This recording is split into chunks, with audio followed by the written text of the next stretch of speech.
Hoje vou falar de outra história interessante acerca de Jesus. Ultimamente tenho falado acerca de histórias interessantes de Jesus. Mateus 15 e Marcos 7. Não vamos ler Marcos 7, porque é a mesma história de Mateus 15. É importante é que nós apliquemos a palavra à nossa vida. E de facto não há nada maior do que o nosso Deus, melhor do que o nosso Deus. Amém?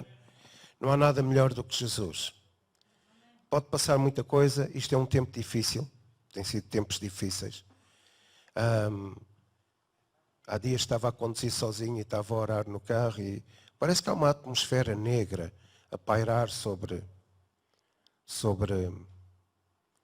as cidades, sobre as pessoas, uma atmosfera muito negra, muito de medo, de preocupação. Mas o facto é que nós temos o que é melhor, não é? Que é Jesus. Apesar das circunstâncias à nossa volta, e às vezes há circunstâncias muito difíceis, nós atravessamos por situações muito difíceis e complicadas, mas não há nada melhor do que o nosso Deus. Amém? Pode falhar tudo. Não é? O fruto da vida, a oliveira pode não dar, não haver gado no curral, diz lá Abacuque, mas o facto é que nós confiamos em Jesus. Amém? Não há nada melhor do que o nosso Deus. Não sei quanto tempo é que isto vai durar mais, esta pandemia, provavelmente vai durar muitos anos. Não sei, mas sei que não há nada melhor do que o nosso Deus. Amém?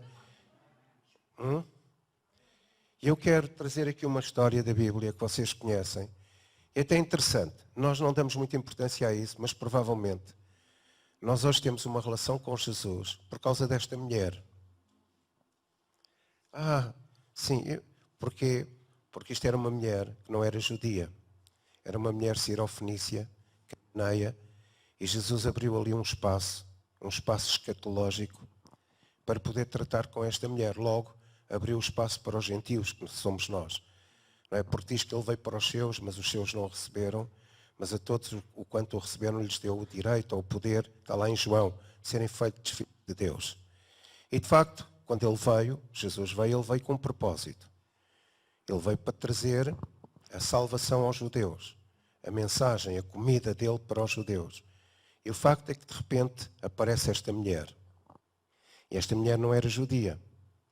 Se nós pensarmos bem, o facto de ele ter abordado esta mulher e ter aberto aqui uma exceção para curar ou libertar a filha desta mulher, a partir daquele momento abriu-se o tempo dos gentios. Vocês estão a entender? Porque Jesus veio para os judeus, mas porque ele tratou daquela mulher, provavelmente abriu-se o tempo escatológico para os gentios. Ele começou o tempo dos gentios e no futuro ele irá tratar de novo com os judeus. Eu vou ler esta história.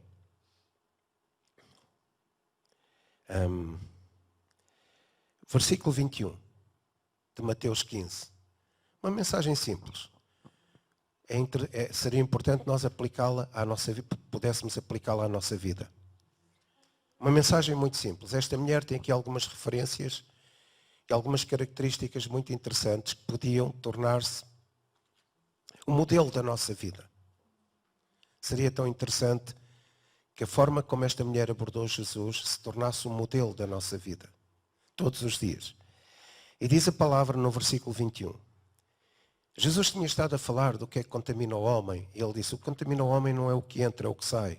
É o que sai pela boca, é o que sai. Não é? É isso que contamina o homem. E depois, às páginas tantas, ele decide ir à Galileia dos gentios. Havia a Galileia dos judeus, ele passa a fronteira e vai para uma terra estrangeira, a Galileia dos gentios. Só para falar aqui do contexto geográfico da história. E diz a Bíblia no versículo 21. E partindo Jesus dali, foi para as partes de Tiro e de Sidom. E eis que uma mulher cananeia, que saíra daquelas cercanias, clamou dizendo, Senhor, filho de David, tem misericórdia de mim, que a minha filha está miseravelmente endemoniada. Eu li este texto e não li Marcos 7, porque aqui é o texto onde em Mateus, onde a mulher fala, Senhor, filho de David. Em Marcos 7 não diz isso. Mas ele não lhe respondeu palavra. E os seus discípulos chegando a ele, rogaram-lhe, dizendo: despede-a, que vem gritando atrás de nós. Ele respondendo disse: eu não fui enviado senão às ovelhas perdidas da casa de Israel, aos judeus. Então chegou ela e adorou, dizendo: Senhor, socorre-me. Ele, porém, respondendo, disse: não é bom pegar no pão dos filhos e deitá-lo aos cachorrinhos. E ela disse: sim, Senhor, mas também os cachorrinhos comem das migalhas que caem da mesa dos seus senhores. Então respondeu Jesus e disse-lhe: ó mulher, grande é a tua fé. Gostava que vocês sublinhassem esta expressão. ó mulher, grande é a tua fé. Seja isto feito para contigo como tu desejas. E desde aquela hora a sua filha ficou sã. Ok. Vamos aqui considerar um contexto. Eu li este texto porque tem mais informação do que Marcos 7. Mas eu quero reportar-me ao Evangelho de Marcos para chegar aqui. E quero-me reportar ao Evangelho de Marcos porquê? Porque Jesus, quando começou o seu ministério, ele começou com um paradigma novo. E qual era o paradigma de Jesus? Se nós, a mentalidade de Jesus, o princípio da ação de Jesus, a estratégia de Jesus, a visão de Jesus, a missão de Jesus, se nós não percebermos isto, não percebemos porque é que ele chegou a esta mulher e também não vamos perceber como é que ele chega até nós. Deixa o Espírito de Deus falar ao seu coração. Então o que é que aconteceu? Jesus começa o ministério de uma forma muito diferente daquilo a que o povo religioso estava habituado. Estão a ouvir o que eu estou a dizer? Porquê? Porque eles estavam habituados ao ministério religioso determinado pelos fariseus, pelos religiosos da época. E qual era o ministério dos religiosos da época? Eles consideravam apenas as pessoas boas, as pessoas puras, as pessoas ricas, as pessoas bem formadas, as pessoas... Não é? E Jesus aparece e ele começa algo diferente. Às vezes nós pensamos, qual é a visão de Jesus? Qual é a missão de Jesus? Qual é a estratégia de Jesus? E ele dá-nos essa informação com a sua vida, de forma tão simples. Qual foi a visão de Jesus? Ser pescador de homens. Sempre. E daí Jesus ter dito aos seus discípulos que queria fazer o mesmo com eles que ele era, pescador de homens. Ele não disse que a sua visão era fazer louvor, ter cultos ao domingo, etc. Mas ele disse claramente, eu sou pescador de homens. Ele começa essa visão, pescador de homens para o seu reino. Que era o que os fariseus e os religiosos da época não queriam fazer, nem faziam. Então ele começa com uma visão. Qual é a visão? Jesus, o pescador de homens. E é por causa dele que nós fomos pescados. E é por causa dele que nós estamos aqui. E é por causa dele, porque não há nada melhor do que ele, que nós nos reunimos ao domingo, no tempo da oração, etc, etc. Por causa de Jesus que nos pescou. Então, alguém tem dúvida acerca da visão de Jesus? A visão de Jesus é pescar pessoas para o seu reino. Salvar pessoas. Salvar pessoas. O resto são questões colaterais ou secundárias. O propósito de Jesus, a visão de Jesus, é salvar pessoas. Então no Evangelho de Marcos, ele começa essa sua visão. E ele determina uma missão. E qual é a sua missão? Salvar pessoas através da sua vida para que elas entrem, não na igreja, mas no seu reino. Então o interesse de Jesus na sua visão e na sua missão é salvar pessoas para o seu reino. Se nós não percebermos nada disso, podemos fazer aqui 24 horas sobre 24 horas de louvor, de pregação, de oração, de outra coisa qualquer. Isso não há avivamento nenhum, nem move nada. Porque a visão de Jesus era ser pescador de homens. E fazer de nós pescador de homens. E a seguir, a sua missão é que isso se concretize, trazer pessoas para o seu reino. Qual é a estratégia? Simples. Eu vou-me reportar a Marcos até chegar a esta história. O que é que Jesus fez? Jesus, no princípio do Evangelho de Marcos, começa por libertar uma pessoa que estava possuída por um espírito imundo. Sua visão, ser pescador de homens. Sua missão, fazer com que eles entrem no seu reino. Sua estratégia, libertar as pessoas dos espíritos imundos. Logo a seguir, ele cura um leproso. Nos primeiros capítulos de Marcos, ele cura um leproso. Então, sua estratégia é libertar as pessoas dos espíritos imundos e também curar os enfermos. E logo a seguir, trazem-lhe um paralítico que vem numa cama, e trazem o paralítico a Jesus, e Jesus diz: perdoados estão os teus pecados. Então, 3 fases da estratégia de Jesus para cumprir a sua missão, que é fazer com que os homens entrem no seu reino e cumprir a sua visão, que é ser pescador de homens. Curar os enfermos, libertar as pessoas que têm demónios e perdoar os pecados. Às vezes nós parece que andamos aqui a patinar no pensamento, saber qual é a visão, qual é a missão, qual é a estratégia, qual é a dinâmica. É tão simples. Tão simples. Ganhar almas, orar por cura, libertá-las dos demónios, perdoar os pecados dessas pessoas. Esta foi a missão de Jesus. Foi a dinâmica de Jesus. Tão simples. E no Evangelho de Marcos, antes de chegar a Marcos 7, que é a mesma história que nós lemos em Mateus 15, Jesus depois acaba por curar muita gente entre a multidão, acaba por curar muita gente junto à praia, acaba por expulsar demónios de pessoas, cura a sogra de Pedro que está com febre, cura muita gente na casa de Pedro, cura a mulher com o fluxo de sangue, ressuscita a filha de Jairo, multiplica o pão e o peixe, antes desta história, cura o homem da mão ressequida ao sábado. Então Jesus traz um novo paradigma, uma nova mentalidade, uma nova dinâmica, uma nova visão. Ser pescador de homens com uma estratégia bem definida. Alcançar as pessoas. Através de curas, através de libertação, através do perdão dos pecados. Esta é a visão de Jesus, é a missão de Jesus, é a estratégia de Jesus. E de repente, ele multiplica o pão e o peixe por milhares de pessoas. Em Marcos. Em Marcos 7, ele entra nesta história. Mas até aqui, ele fez tudo com os judeus.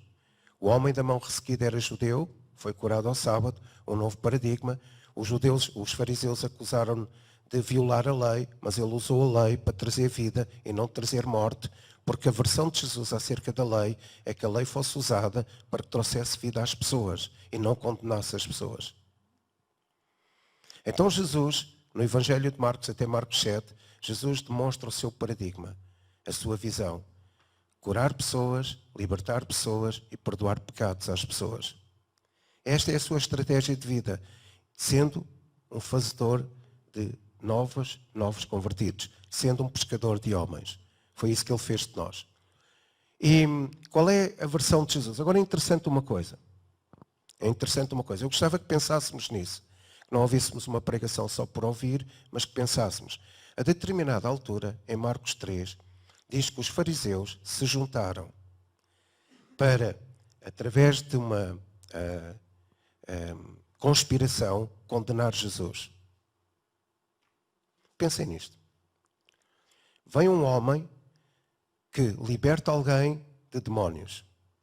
E os fariseus se juntam para o condenar. Vem um homem que cura um leproso e cura uma multidão de pessoas. E vem uma conspiração de fariseus, de religiosos para o condenar. Vem um homem que perdoa os pecados. E vem uma multidão de fariseus com uma conspiração para o condenar. Não é estranho isso? Jesus demonstra a sua estratégia. Jesus revela a sua visão através do amor. Mas há sempre alguém religioso que se levanta para o condenar. Ele cura o paralítico e alguém condena. Ele cura o homem da mão ressequida ao sábado e há uma conspiração para o condenar. Mas diz a Bíblia lá em Marcos 3 que há uma conspiração para o matar. A pergunta que eu faço é: não está alguma coisa mal no meio disto? Um homem que começa por libertar pessoas de espíritos imundos. Um homem que cura leprosos e pessoas com doenças complicadas, algumas em fase terminal. Um homem que perdoa os pecados e liberta as pessoas da sua condenação e logo é sujeito a uma avaliação ao ponto de o quererem matar. Estranho, não é? Eu podia trazer isto para nós. Quando alguém tem uma visão diferente, um paradigma diferente, uma forma diferente de salvar almas, de curar enfermos, se calhar há pessoas que conspiram para tentar anular isso. Não é estranho. Pensem bem. Um homem que cura, que liberta, que perdoa pecados, que traz a solução à humanidade, e os religiosos se juntam conspirando para o matar. Tão estranho. Olha, Jesus curou o homem da mão ressequida. Vamos fazer aqui uma assembleia conspirativa para declarar a sua morte. Olha, Jesus perdoou o pecado ao paralítico. Vamos juntar-nos todos para declarar a sua morte. Algo estranho. E de repente, Jesus multiplica o pão e o peixe. E depois entra lá na tal Galileia dos gentios. Passa a fronteira geográfica, passa a fronteira cultural, passa a fronteira religiosa, passa a fronteira em termos de paradigma social e entra num lugar que até é hostil para ele. Entra num lugar onde as pessoas provavelmente não tinham o mesmo tipo de pensamento religioso que ele. E ele entra num lugar e há uma mulher que vem atrás dele. É interessante perceber uma coisa. Qual foi o paradigma de Jesus? Nós às vezes andamos à procura de um paradigma para a nossa vida, um paradigma espiritual certo. Jesus disse o seguinte: eu não vim para os que são justos. Eu vim para os que são injustos. Eu não vim para os que estão salvos. Eu vim para os que estão perdidos. Eu não vim para os que estão com saúde. Eu vim para os doentes. E nós às vezes esquecemos-nos deste paradigma de Jesus. Um novo paradigma, uma nova mentalidade, uma nova forma de pensar a vida. Nós pensamos que Jesus veio para os sãos. Não, ele veio para os doentes. Foi ele que disse. E por ele ter dito isso, houve uma série de ações conspirativas para o matar. Ele disse: eu não vim para os justos, vim para os injustos. Eu não vim para aqueles que estão sãos, eles não precisam de médico. Eu vim para os doentes que precisam de mim, que sou médico. Agora, este é o modelo de vida de Jesus. Eu vim para salvar os que estão perdidos, como pescador de homens. Este é o paradigma de vida de Jesus. Se lerem Marcos até o capítulo 7, vão perceber isso completamente. Um novo paradigma. Para os injustos, para os doentes, para os pecadores, para os perdidos, para os que não tinham solução de vida. Jesus, de repente, entra então lá na Galileia dos gentios, passa a fronteira, todas as fronteiras, fronteira social, fronteira religiosa, fronteira cultural, fronteira espiritual. Ele passa e há uma mulher, Sirofenícia, cananeia, que vem atrás dele. Agora é interessante perceber aqui uma coisa, por isso é que eu li Mateus 15. A mulher vem atrás dele e ela diz: Senhor, filho de David. Senhor, filho de David. Uma mulher com uma cultura religiosa diferente, ela adora Jesus. Ela sabe quem Jesus é. Ela não tinha relação com os judeus, nem com a religião judaica, nem com a forma de culto judaico, mas ela acredita em Jesus. Ela tem fé em Jesus.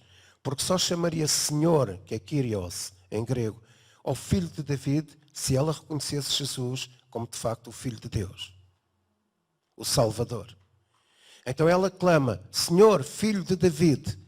Então ela percebia mais de Jesus, conhecia melhor Jesus do que todos os outros da sua cultura. Senhor, filho de David, a minha filha está doente, tem misericórdia dela. E diz a Bíblia que ela vai atrás de Jesus, os discípulos dizem: olha, despede esta mulher que só nos está a perturbar, despede-a porque ela é gentia. E ela continua, ela insiste, e Jesus fica em silêncio. Então há aqui um princípio interessante. Muitas vezes na nossa vida Jesus fica em silêncio. Quando nós estamos desesperados, Jesus fica em silêncio. Quando nós estamos com algum problema sério, Jesus muitas vezes fica em silêncio. Há uma fase de silêncio de Jesus. Diz a Bíblia que Jesus não falou nada, que Jesus ficou em silêncio. A mulher estava desesperada.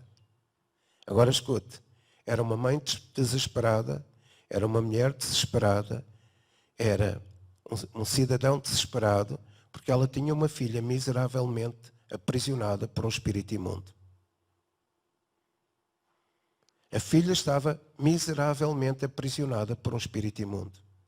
E ela vai atrás de Jesus. Eu não sei qual é a nossa situação hoje. Não sei se temos alguma coisa miseravelmente aprisionado por alguma coisa. Eu não sei como é que nós estamos hoje. Se a nossa mente está miseravelmente aprisionada por algum pensamento, não sei como é que nós estamos hoje. Obrigado. Se a nossa vida está aprisionada por alguma emoção errada, não sei em que estado está a nossa vida. Mas aquela mulher, não sendo judia, sabendo que Jesus veio para os judeus e não para os gentios, ela não desiste, ela é resiliente, ela é persistente, ela conhece Jesus, provavelmente melhor do que nós. Porque ela chama-lhe Senhor e Filho de David e vai atrás dele. Jesus disse, grande fé tem esta mulher. Agora repare numa coisa. Esta mulher estava desesperada. E ela tem algumas coisas contra ela. Ela é mulher e ela é gentia. E normalmente um judeu não falava com uma mulher e muito menos com uma mulher que fosse gentia. Então ela tem ali algumas condições desfavoráveis. Mas é interessante perceber, e este é outro princípio acerca de Jesus, da missão de Jesus, do paradigma de Jesus. Jesus nunca deixou de falar com uma mulher. E Jesus nunca deixou de falar com alguém que fosse diferente na sua cultura, na sua religião, na sua forma de estar, no seu pensamento. Jesus teve a capacidade de falar com toda a gente que fosse diferente dele. Às vezes nós não. Jesus falou com a mulher samaritana, junto ao poço de Jacó. Uma mulher tinha uma cultura diferente, sexo diferente, pensamento diferente, forma de adorar diferente, princípios culturais diferentes. E Jesus não teve qualquer problema em falar com uma pessoa diferente. Este é o princípio da missão de Jesus. Ele não tem problema de falar, seja com quem for. Mesmo que essas pessoas sejam diferentes na sua cultura, na sua espiritualidade, na sua forma de estar, na sua religião, na sua forma de pensar a vida. Jesus fala com toda a gente que é diferente dele. E Jesus vê aquela mulher, no princípio fica em silêncio. Parece que Jesus não lhe dá importância nenhuma. E às vezes parece que isso acontece connosco, quando estamos alarmados, desesperados. Parece que a nossa vida está miseravelmente presa a alguma coisa que nos está a perturbar muito. Clamamos, clamamos, clamamos. E dá a ideia que Jesus está sempre em silêncio. E depois ainda temos pessoas à nossa volta que dizem, Jesus, despede-o. Estás a falar assim com Jesus porquê? Não perturbes Jesus. Mas o facto é que a mulher tinha duas coisas que lhe eram favoráveis. O que é que era favorável na mulher? O facto de ela ser persistente e o facto de ela ter fé. E o facto de ela ter fé e ser persistente anulou aquilo que era desfavorável. O facto de ela ser mulher e o facto de ela ser gentia. Então ela insistiu, ela insistiu, ela insistiu. Vejam o quadro. Ela está desesperadamente à procura de uma solução para a filha que estava miseravelmente aprisionada. O segredo é este. Quando alguma coisa nos aprisiona muito, nós temos que estar desesperadamente à procura de Jesus. Desesperadamente, porque a missão dele é estar connosco, mesmo que nós não o entendamos no início. Ele faz de nós pescadores de homens, ele quer pescar-nos para o seu reino. Mesmo quando nós estamos desesperadamente aprisionados a alguma coisa que nos perturba. Então a mulher grita por Jesus. Às vezes nós desfalecemos. A mulher foi resiliente. Às vezes nós ficamos desanimados. A mulher foi persistente. Às vezes nós confessamos uma série de coisas erradas. A mulher demonstrou a sua fé. Às vezes nós desistimos a determinada altura do nosso percurso diário de fé. Nós desistimos de Jesus. A mulher chamou o Senhor e chamou o Filho de David. A mulher demonstrou a sua fé. A mulher focou a sua fé em Jesus, mesmo no meio da maior aflição da sua vida. Temos que aprender alguma coisa com esta mulher. Ela era diferente de Jesus. Em tudo. E ela era gentia. E ela sabia que Jesus veio para os judeus e não veio para os gentios. Mas ainda assim, aquela mulher força a sua fé. Define a sua fé. Determina a sua fé. Demonstra a sua fé. E não desiste de perturbar Jesus através da sua fé. E ela grita: Jesus, filho de David, Senhor, tenho uma filha doente. E diz que ela o adorou. Ela conhecia melhor Jesus do que os seus discípulos. Do que os discípulos de Jesus o conheciam. Ela conhecia melhor Jesus do que os fariseus. Ela o adora no meio da aflição.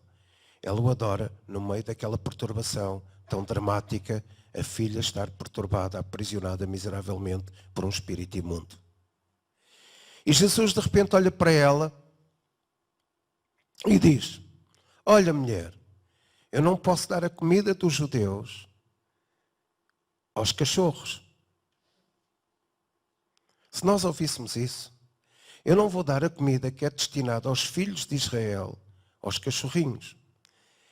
E nós lemos isto e não deciframos aqui o contexto. É importante nós decifrarmos, porque vamos perceber como é que Jesus nos trata. Esta versão, este provérbio, que tem 3.000 e tal anos, mais de 3.000 e tal anos, em que os judeus consideravam os outros como cães, os gentios como cães, como cachorros, e de facto é uma expressão que com 3.000 e tal anos podia perturbar aquela mulher. E quando nós lemos aquilo, nós podíamos ficar perturbados e dizer: Jesus maltratou a mulher cananeia. Ainda por cima a mulher tinha um problema grave. Mas vamos lá decifrar agora o que é que Jesus quis dizer. A mulher diz: Jesus, por favor, salva, liberta a minha filha que está miseravelmente aprisionada. Traz uma solução para mim, para a minha filha, para a minha casa. Traz uma solução para a nossa vida, Jesus. Eu sei que tu vieste para os judeus, eu sou gentia, eu sou mulher, tu não podes falar assim como uma mulher, mas Jesus, por favor, faz alguma coisa por nós. E Jesus disse: olha, eu não posso dar a comida dos filhos aos cachorrinhos. Agora, quando nós lemos isso e reportamos àquilo que a história diz e a cultura diz, a cultura judaica, os judeus chamavam os gentios cães. E é importante perceber isso. Na altura, na Palestina, os cães, não havia muitos cães domésticos. Não havia cães em casa, havia poucos cães em casa.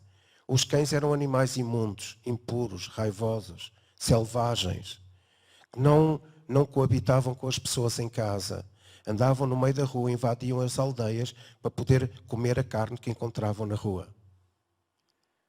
Então os judeus chamavam aos gentios cães raivosos, selvagens, impuros, imundos, que só queriam comer a carne imprópria. Era assim que os judeus tratavam os gentios. Os judeus tratavam assim os gentios porque eles tinham recebido a bênção de Abraão e eles foram determinados por Deus para trazer a bênção de Abraão a todas as nações, mas eles se tornaram egoístas e quiseram a bênção só para eles, e eles disseram para eles mesmos: não, nós temos a nossa comida. Estamos a falar de comida, estamos a falar do pão que caía da mesa, as migalhas que caía da mesa dos seus senhores, como a mulher diz. Então os judeus achavam que a comida que eles tinham era só para eles. E isso não definia o propósito de Jesus, nem a sua missão, nem a sua visão, nem a sua estratégia. E às vezes nós pensamos assim. Pensamos que a bênção que nós temos em Cristo é só para nós. Pensamos que a bênção, o pão que nós temos de Cristo é só para nós comermos. Como é que os judeus provavelmente falavam? Esta comida é só nossa. Esta comida é só minha. Nós somos egoístas. Se Jesus trouxesse a comida para mim, é só para mim. E isto não tem nada a ver com o novo paradigma que Jesus instaurou através da sua vida. A comida de Jesus é para toda a gente. Então, quando Jesus disse: olha, eu não posso dar a comida dos filhos aos cachorrinhos, Jesus não estava a tratar a mulher nem como cadela, nem a filha dela como cachorro, selvagem, imunda, impura, raivosa, imprópria. Jesus não está a falar assim. O discurso de Jesus é este: olha, mulher, eu não posso dar a comida dos filhos àqueles cachorrinhos domésticos que estão dentro de casa. Porque havia casas que tinham cachorrinhos domésticos. E se nós fôssemos ler em grego esta expressão, Jesus não está a tratar a mulher como cão. Está a tratá-la como algo, um ser que pode ter acesso à casa. E a mulher diz o seguinte, e aqui é a frase mais deliciosa.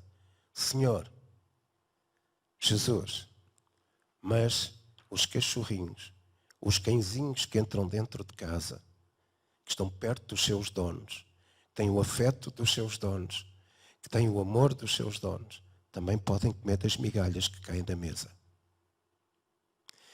E o que é que ela quis dizer com isso? Havia um princípio. As crianças comiam o pão à mesa e deixavam cair as migalhas. E os poucos cães domésticos que haviam na Palestina, eles comiam as migalhas no chão que apanhavam da mesa que as crianças deixavam cair. E a mulher diz o seguinte a Jesus. E agora é aqui que eu quero chegar com esta história. Porque era assim que nós devíamos de falar com Jesus. A mulher diz o seguinte a Jesus. Jesus, eu não quero o pão que vais dar aos filhos. Eu não preciso do pão que tu vais dar aos judeus. Eu não preciso do alimento que tu vais trazer para os judeus. Sabes porquê, Jesus? Porque basta-me comer as migalhas que caem da tua mesa, que eu e a minha filha seremos sarados. Basta comer a migalha, as migalhas que os judeus não querem. Eu tenho fé, Jesus, para que se tu me deres apenas das migalhas, eu não preciso do pão para nada. Eu não preciso do alimento todo para nada. Eu não preciso daquilo que tu vais dar aos filhos. Eu não preciso disso. Eu tenho uma fé tão inquebrável, que basta que tu me dês apenas das migalhas, que a minha filha será liberta e eu serei curada deste pesadelo. Será que nós agimos assim com Jesus diariamente? Será que nós lhe dizemos assim, Jesus, basta das tuas migalhas? Basta uma migalha do teu alimento para eu ser sarado. Basta uma migalha do pão que cai da mesa para eu ser liberto, para a minha vida mudar. Basta uma migalha, Jesus. Deixa lá o pão, deixa lá o alimento completo. Basta-me uma migalha. E a mulher disse uma frase que determina a mudança desta história. Mas, Senhor, os cachorrinhos também comem das migalhas que caem da mesa dos seus senhores. Esta frase não tem grande valor poético, não tem grande beleza linguística, não tem grande formação cultural. É uma simples frase, mas é uma frase que não estaria num livro de poemas, num livro de prosa não sei quantos. É uma frase simples. Não é uma frase bela, em termos de construção linguística, mas é uma frase que define o que está no coração daquela mulher. Ela fez uma oração de coração. Esta frase é tão deliciosa e tão bela, não pelo valor cultural, linguístico, não pelo valor poético, mas ela fez uma frase que vem do coração da sua alma. Ela diz, Jesus, tu podes dar o pão a quem tu quiseres, mas os cachorrinhos, aqueles que entram em casa, também podem receber algum afeto. Esses cachorrinhos não são os filhos. Eles podem comer das migalhas que caem da mesa dos seus senhores. Deixa o Espírito de Deus falar ao seu coração. Então esta mulher, e acho que é o que às vezes nos faz falta, ter uma determinação de coração. Oramos tanto, falamos tanto, com tantas versões bonitas, mas esta mulher orou com uma expressão que não é assim tão bela, nem tão fabulosa em termos de construção linguística, mas orou algo que veio do seu coração. Orou algo, falou algo que rompeu, que atravessou, que ultrapassou as barreiras geográficas, os impedimentos, os argumentos impeditivos, rasgou as barreiras religiosas e até ultrapassou qualquer tipo de barreira cultural, qualquer tipo de barreira espiritual, e ela penetrou o coração de Jesus. Uma frase tão simples. Uma mulher que não tinha acesso a Jesus. Ela disse uma coisa do seu coração, do mais profundo do seu coração, demonstrando que conhecia Jesus na intimidade, apesar de ser gentia, demonstrando que conhecia Jesus no seu coração, melhor do que os seus discípulos.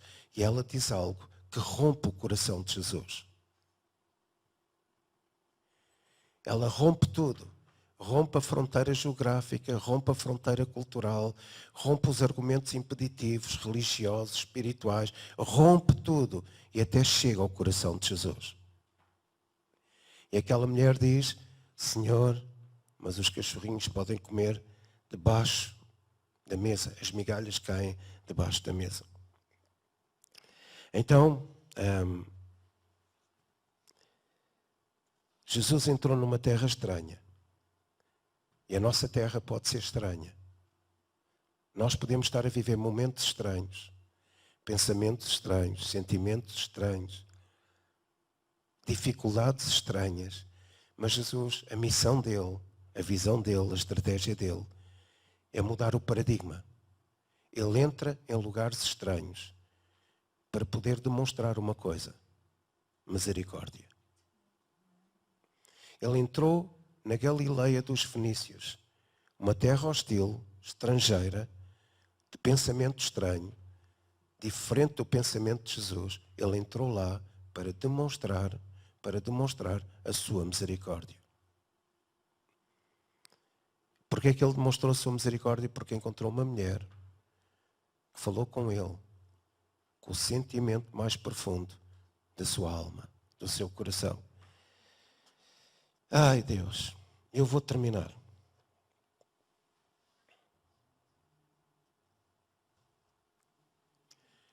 Havia alguns argumentos impeditivos, a lei e a religião. E às vezes nós pomos a lei e a religião entre nós e Jesus. E de facto, se não tivermos uma reação de coração, uma fé de coração, uma fé sobrenatural, nós temos dificuldade em romper até chegar ao coração de Jesus. Porque continuamos a deixar-nos tomar ou perturbar pelos sentimentos religiosos e pela lei. Aquela mulher ultrapassou os argumentos impeditivos da lei e da religião. Aquela mulher insiste porque ela vai aos pés de Jesus. Ela vai aos pés de Jesus com ousadia, com coragem, com amor, quebrantada, vazia de orgulho e com a atitude certa. Então o que é que nos leva a comer das migalhas que caem da mesa? Que podem libertar as pessoas que nós conhecemos, tão miseravelmente perturbadas. O que é que nos leva a comer das migalhas de Jesus, que pode tratar da nossa vida, salvar a nossa vida, criar um novo paradigma na nossa vida? O que é que nos leva a comer disso? A nossa atitude. Ela mostrou o seu coração. Ela de facto tinha uma fé intensa em Jesus. Ela não desistiu de Jesus. Ela determinou seguir Jesus. Ela determinou essa atitude. E o que é que ela quis dizer com isto? Quando ela perseguiu Jesus e os discípulos a afastavam de Jesus. Ela disse: Senhor, eu sei quem tu és.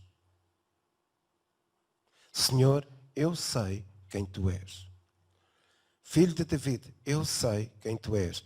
E a pergunta que eu faço: se nós não conseguimos que as migalhas caem na mesa de Jesus, que nos possam tratar, ajustar, salvar, curar, tanta coisa, será que nós conhecemos de facto quem Jesus é? É uma pergunta. Porque aquela mulher, quando perseguiu Jesus, filho de David, Senhor, por favor, ela atirou-se aos pés de Jesus. Ela atirou-se aos pés de Jesus com ousadia. Ela atirou-se aos pés de Jesus de coração. Ela atirou-se aos pés de Jesus quebrantada. Ela atirou-se aos pés de Jesus com atitude. E as migalhas que caíam da mesa de Jesus libertaram a sua filha e restauraram aquela mulher. Porquê? Porque o que ela quis dizer sempre: Jesus, eu sei quem tu és. Eu sei quem tu és. Eu sei quem tu és. A sua fé não só atravessou a parte geográfica da terra, A sua fé não só atravessou os argumentos impeditivos da religião e da lei, a sua fé, porque Jesus não podia falar com uma mulher segundo a lei e não podia tratar dos gentios segundo a lei. Aquela mulher, a fé daquela mulher, o coração daquela mulher, a expressão da alma daquela mulher, o quebrantamento daquela mulher atravessou todos os argumentos impeditivos, todos, de toda a natureza, e rompeu até chegar ao coração de Jesus. Será que a nossa fé, as expressões da nossa alma, a nossa atitude, consegue romper tudo até chegar ao coração de Jesus? Ela disse: Senhor, as migalhas que caem da tua mesa podem salvar a minha filha. Senhor, eu sei quem tu és. As migalhas que caem da tua mesa podem tirar toda a perturbação da minha filha. Senhor, eu não quero o pão. Não quero o alimento que vais dar aos judeus. Só quero as migalhas que saem da tua mesa. Por uma razão, Jesus. Eu sei quem tu és. Eu sei quem tu és. Eu sei quem tu és. Eu sei quem tu és. Eu sei quem tu és. Amém? E Jesus quebrou mais um paradigma. Alterou aquilo tudo. O que é que ele fez? Não só curou um judeu ao sábado, não só perdoou pecados, não só curou pessoas de doenças difíceis, não só expulsou espíritos imundos, mas agora falou com uma mulher que aparentemente seria considerada imunda, impura, pessoa não grata. E Jesus abre aqui um precedente. Ele começa o seu ministério aos gentios e nós somos fruto disso mesmo. Uma mulher que apenas queria as migalhas abriu este espaço espiritual para que Jesus chegasse até à nossa vida. A pergunta é, será que nós conhecemos quem Jesus é? Será que nós de facto sabemos quem Jesus é? Será que nós entendemos que as migalhas que caem da mesa dele podem trazer tudo o que nós precisamos para solucionar a nossa vida? Mulher, grande é a tua fé. E diz a Bíblia que naquele momento a filha da mulher ficou liberta, ficou curada. Será que isto não pode acontecer connosco?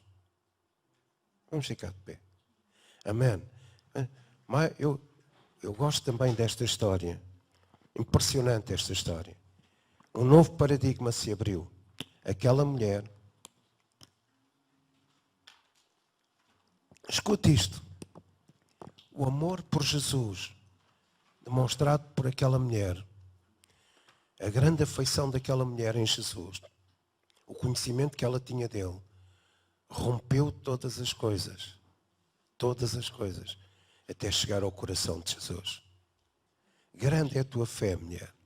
E diz que logo a seguir a filha ficou liberta. Basta uma migalha da mesa de Jesus para nós ficarmos completamente ajustados, libertos, curados. Será que nós sabemos quem Jesus é? Será que nós sabemos quem Jesus é? Será que nós sabemos quem Jesus é? O grupo de louvor pode subir, está bem? Será que nós sabemos quem Jesus é? Filho de David, Senhor. E diz que ela o adorou. Ela atirou-se aos pés dele. Uma mulher desesperada atirou-se aos pés de Jesus. Jesus ficou em silêncio. Parecia que não estava perturbado com a situação da mulher. Parecia que não iria fazer nada. E de repente uma expressão dela, do coração, alterou aquilo tudo. Mas Senhor, os cachorrinhos também comem das migalhas que caem da mesa dos seus senhores. Eu não preciso do alimento todo. Eu só preciso das migalhas, porque eu sei quem tu és, Jesus. Deixa o Espírito de Deus falar no seu coração. Amém?